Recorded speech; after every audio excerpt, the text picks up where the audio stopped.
Kemudian makamnya Nabi Yusuf itu di mana? Ada yang tahu di mana makamnya Nabi Yusuf? Sebenarnya kematian Nabi Yusuf itu di Mesir, tapi dia wasiat kepada anak cucunya bahwa nanti ketika aku meninggal bawa jasadku Syam. Ternyata wasiat tidak dipenuhi. Terpenuhinya jasad Nabi Yusuf dibawa ke Syam ketika Nabi Musa alaihissalam.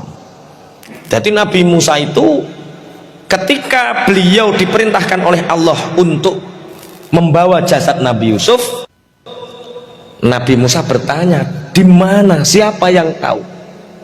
600.075 orang Bani Israel ditanya, tidak ada yang tahu. Akhirnya Nabi Musa mendapatkan wahyu bahwa yang ada adalah yang tahu, orang yang paling sepuh, dia adalah anaknya Yakub. Ada salah satu anak Yakub yang masih hidup, tanya dia. Wanita ini mengatakan, aku mau menunjukkan di mana tempatnya, tapi bawa aku bersama rombonganmu untuk meninggalkan Mesir.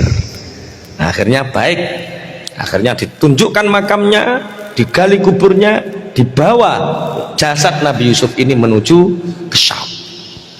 Itu podo ceritain Sunan Bonang. Jadi Sunan Bonang itu di Lasem ada, di Tuban ada, di Bawean ada. Ketika semuanya dilihat, semuanya ada.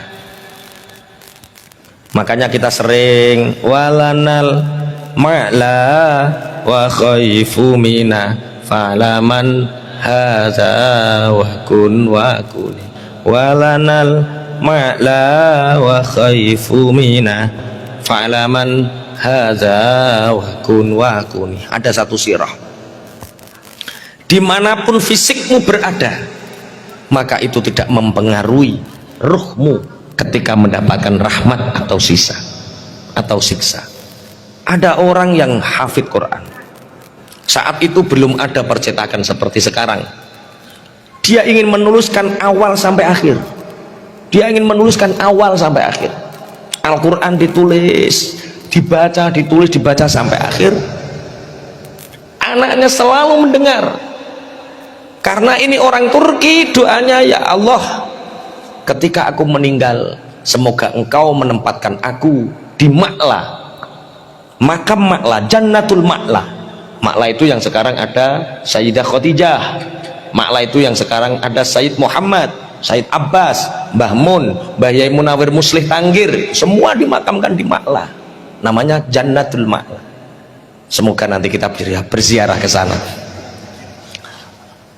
Akhirnya suatu saat orang ini meninggal, anaknya tidak mampu melaksanakan wasiat, karena bisa dibayangkan perjalanan antara Turki dengan Ma'la sangat jauh. Akhirnya setelah sekian puluh tahun berlalu, anaknya ini berangkat haji.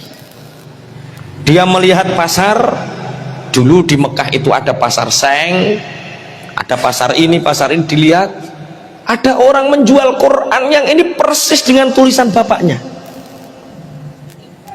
Ini persis dengan tulisan bapaknya. Dilihat betul ini tulisan bapaknya. Padahal anak ini tahu bahwa bapaknya itu meninggal dan Al-Quran itu dikuburkan bersamanya. Ini kok ada di Mekah? Akhirnya anaknya ini bertanya, dari mana bapak ini mendapatkan Al-Quran ini? Al-Qurannya tak beli, tapi tolong kasih tahu dari mana bapak mendapatkan ini. Oh, saya mendapatkan ini dari penggali kubur si Fulan namanya. Akhirnya ditemulah si Fulan ini, pekerjaanku adalah menggali kubur. Suatu saat aku menggali kubur di Ma'la dan aku menemukan orang yang jasadnya sampai sekarang utuh mendekap Al-Quran ini. Maka aku tidak bisa mengharapkan yang lain, Al-Qurannya aku jual. Kamu mau uang berapa? Tunjukkan aku di mana makamnya. Akhirnya makamnya ini di opo nek bahasa Indonesia nih, diduduk leru, dibongkar makamnya, dibongkar, dilihat betul ternyata jasad ini adalah jasad ayahnya. Insya Allah. Artinya Allah itu memberi apa yang kita inginkan.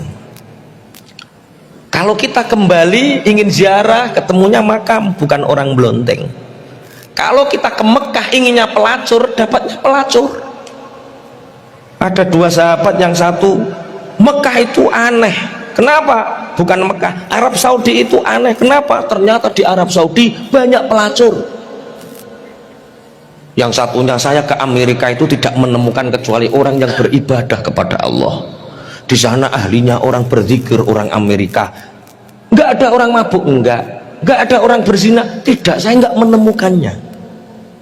Oh, ternyata dimanapun kita berada, kita akan menemukan sesuai apa yang kita kehendaki atau inginkan. Orang ini ingin dimakamkan di Maklah, tapi meninggal dimakamkan di Turki, tetap jasadnya, Al-Qur'annya sampai ke Maklah atas ridhonya Gusti Allah.